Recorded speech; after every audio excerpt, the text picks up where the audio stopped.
Bathrooms are the one thing almost all architects and designers get wrong. We know very well that restroom cleanliness is extremely important for the satisfaction of your customers. We also know it is very closely related with repeat business. Very often, we think that the cleanliness of the bathrooms lays 100% with the staff that services the establishment during service hours. But this is completely wrong.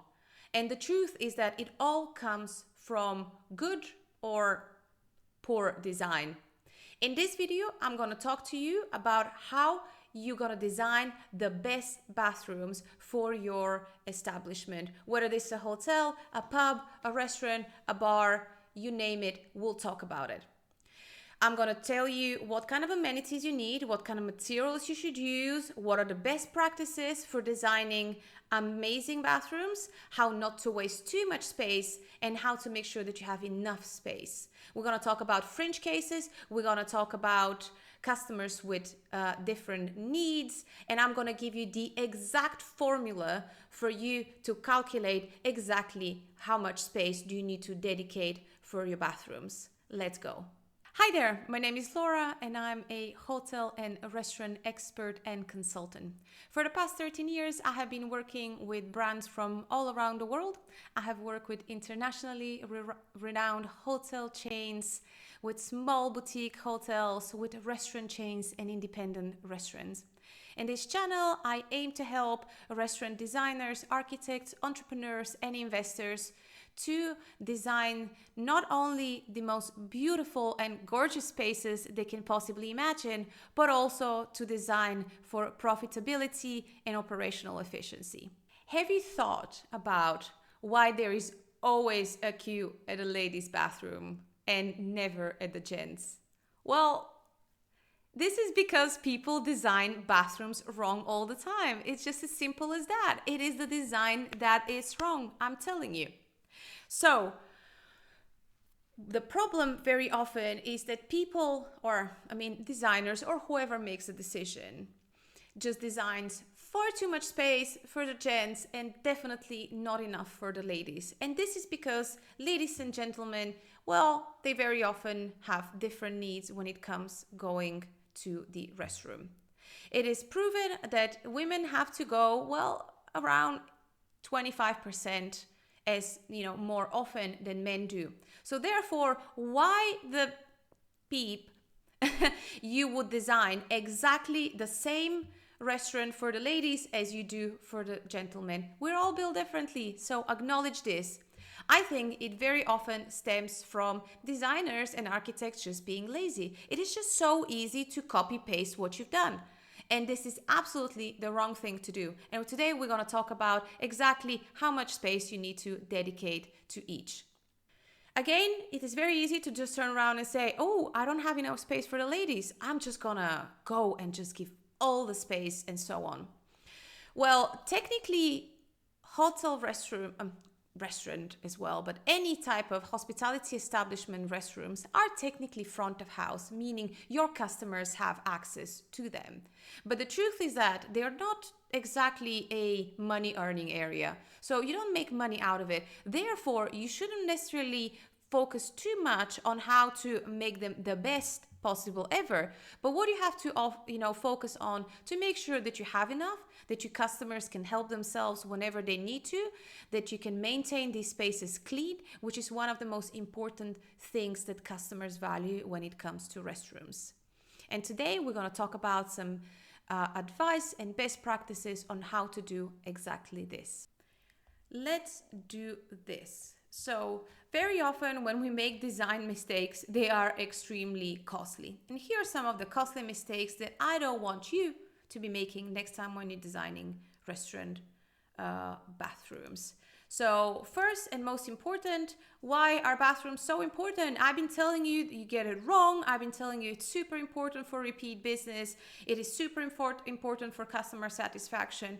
Well, because this is the case, and they are actually extremely important, because 80% of hotel guests will not return to a hotel if the bathroom was dirty. And very similarly, 75% of restaurant customers would just not want to dine at a restaurant where the restrooms are dirty.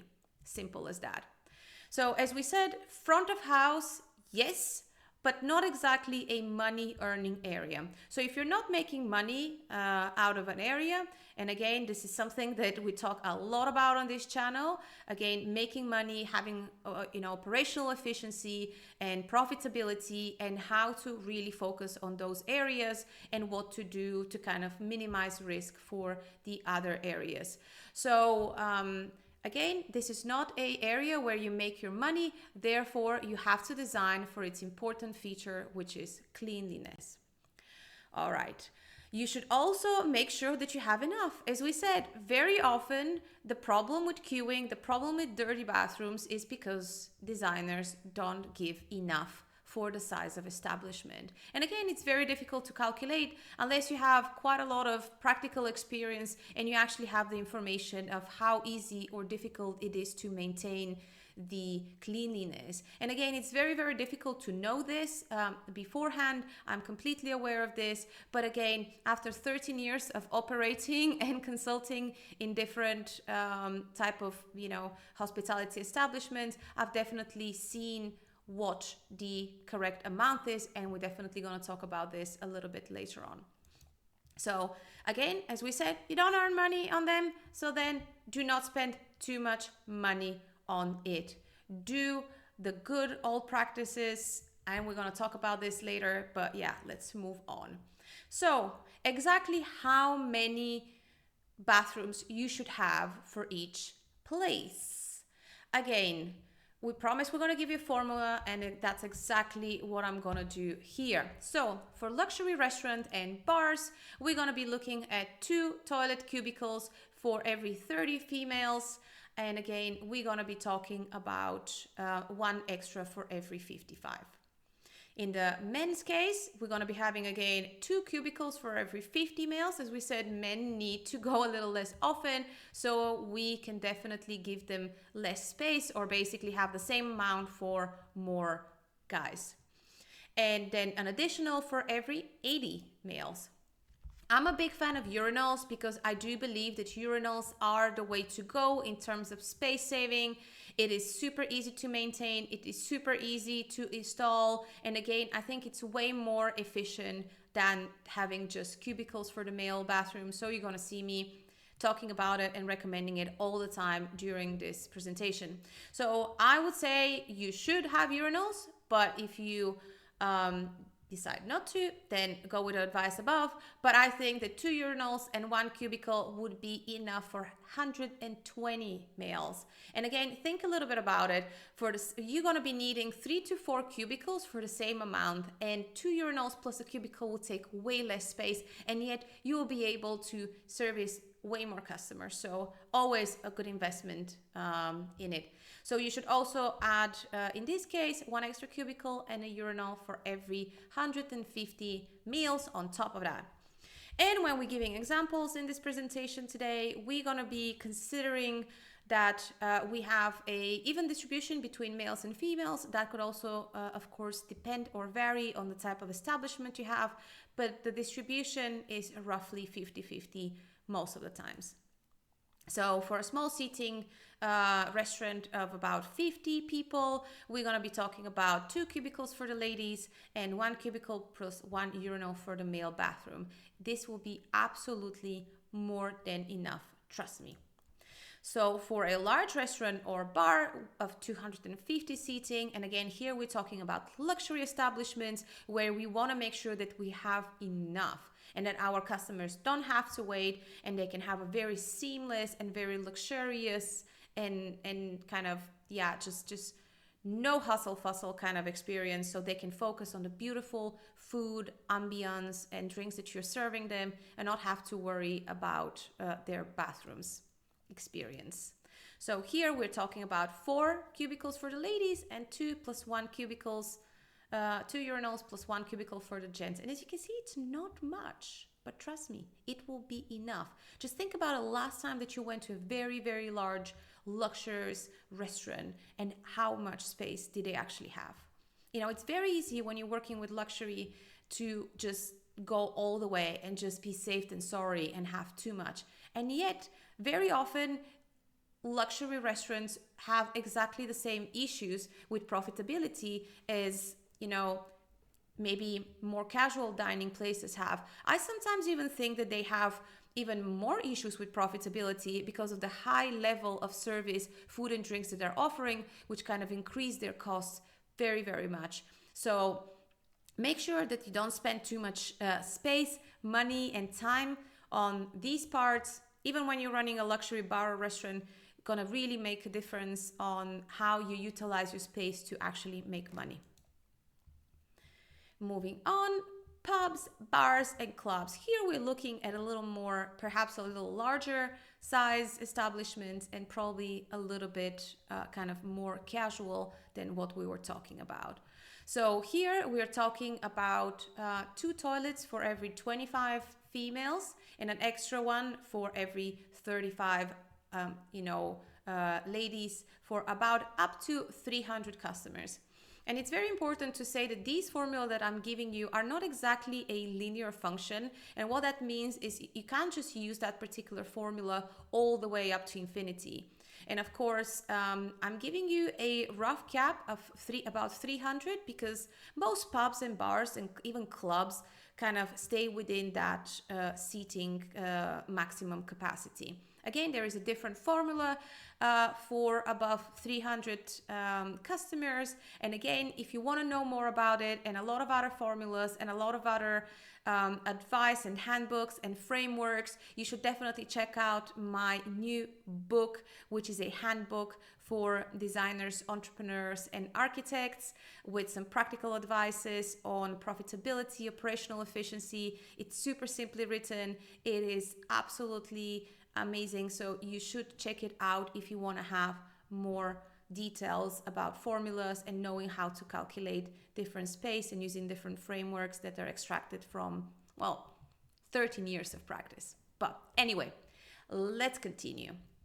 For the gents, for more casual places, we're going to be needing around 2 toilet cubicles for every 40 guys and an extra for every 65. Or as I said several times already, I'm a big fan of urinals, and I think this will be we're going to be needing around 2 urinals plus a cubicle for every 65 males, and then an extra one of each for every 80. So again, as we said, examples are with even distribution, ladies and gents, and for a pretty large pub of about 150 people, you're going to be needing just 3 cubicles for the ladies and 2 + 1 urinals and cubicles for the gents. And for a large club of 300, as I said, most clubs are actually around 300 people seating. Yes, perhaps if you're having a lot of standing places and so on, that could be a bigger club and so on. But actually, most are within that caps or with that maximum capacity. Then we're going to be needing only 6 cubicles for the ladies and just 3 urinals and 2 cubicles for the gents. And as you can see, this is not a lot in consideration. Then we're going to be having a place where people will be dancing, probably moving a lot, probably going to be very animated, going to drink a lot, and it's still not much for the amount of people that you're going to be welcoming. So this is why these formulas are very important, as I told you guys. So for hotel, restaurant, and bars, well, if you are designing a hotel, restaurant, or a bar, the best practice is generally to have the bathrooms within the same area. I personally think it's a very bad practice to get your customers to have to walk out of the place in order to get to the restroom. And this happens so often, and it makes for a really poor experience and actually then adds additional load onto your lobby bathrooms, and then it just messes up completely the cleaning schedule and creates a ton of just hustle with operational procedures and kind of maintenance. So not a good idea, and yet we see it happening all the time. So if you are designing something that will live in a hotel and that is a restaurant or a bar, try to have the bathrooms within the same area.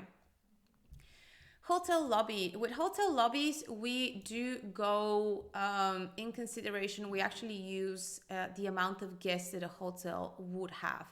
And that could be just the hotel guests in terms of maximum capacity within the amount of rooms that you are having, but that could also be inclusive of a convention or an event center. And again, you have to consider whether you're gonna, if you do have a convention center, whether you're gonna have bathrooms there. And I will give you a formula for that as well.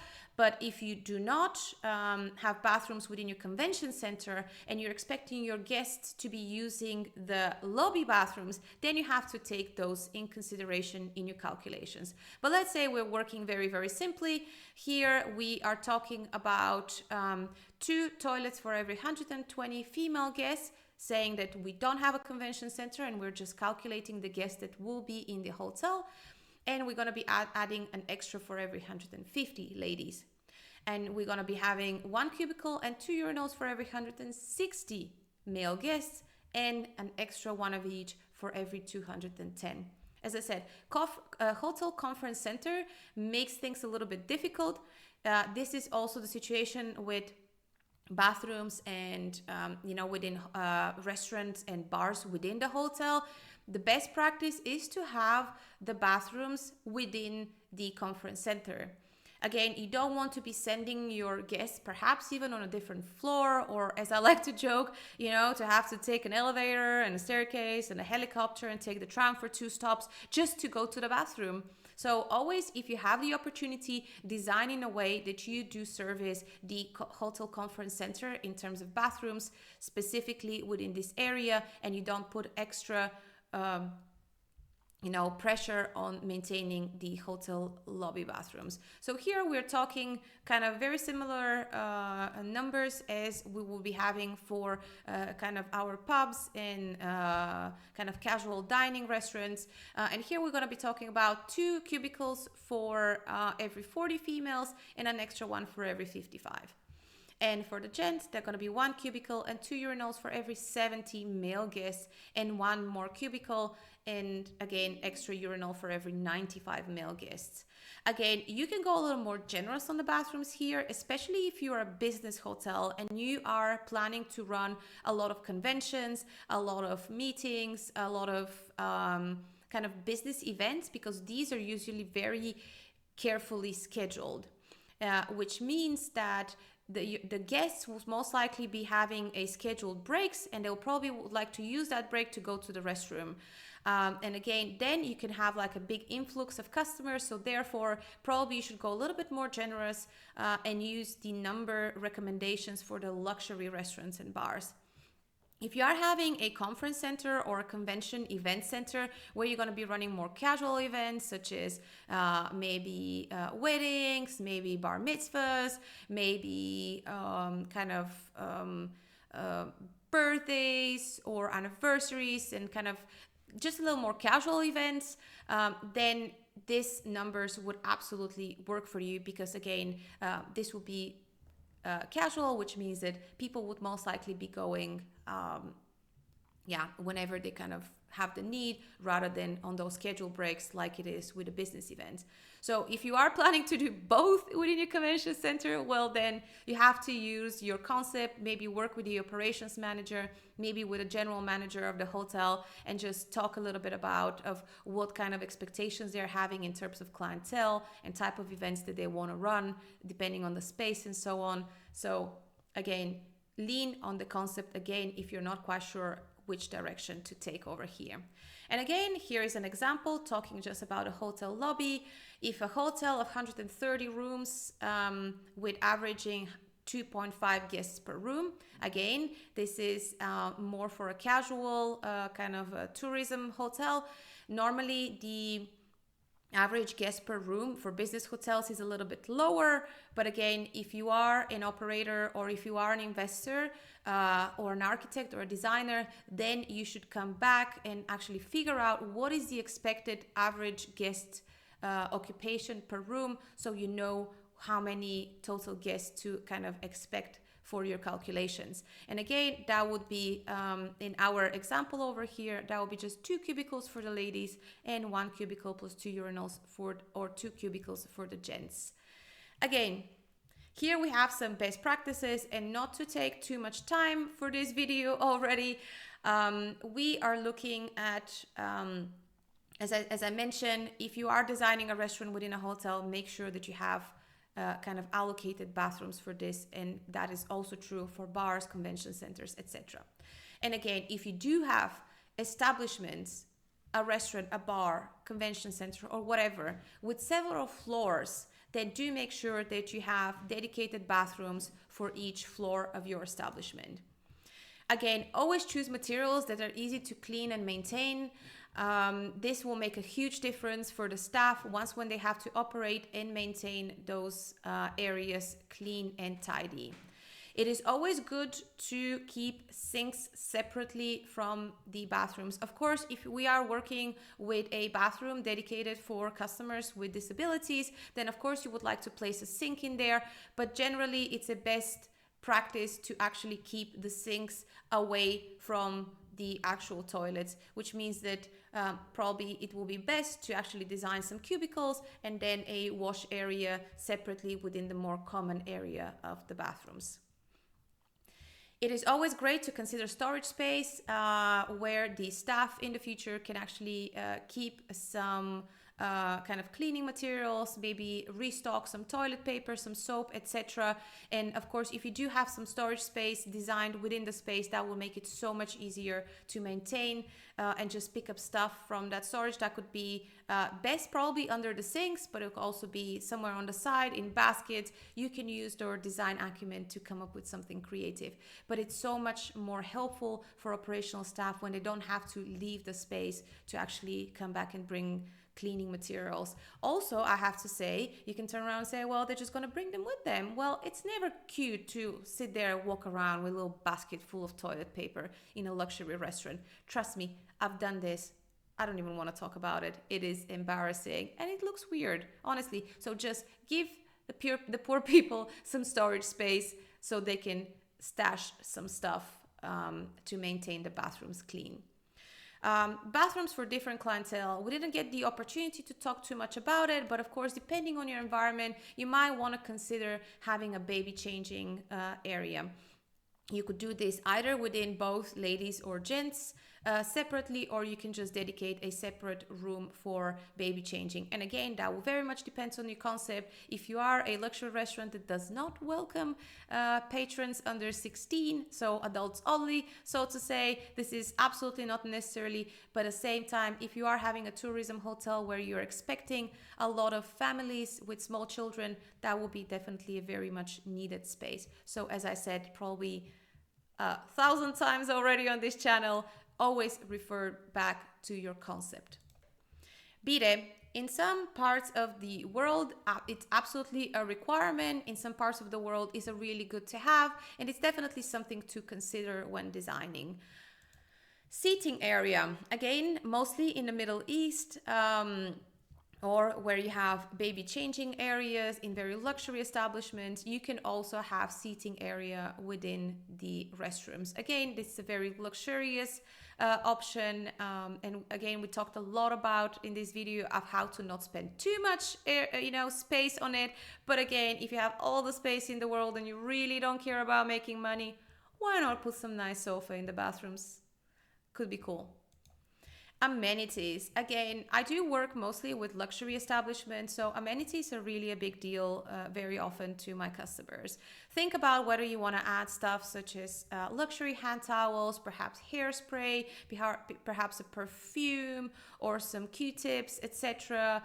Lady sanitary kind of supplies and so on in your bathrooms. It makes for a really nice experience. Not many people do it, so you can really stand out. And again, it sounds expensive, but out of my experience, the consumption is not amazing. So I think it's a very worthy investment of adding some amenities to your bathrooms.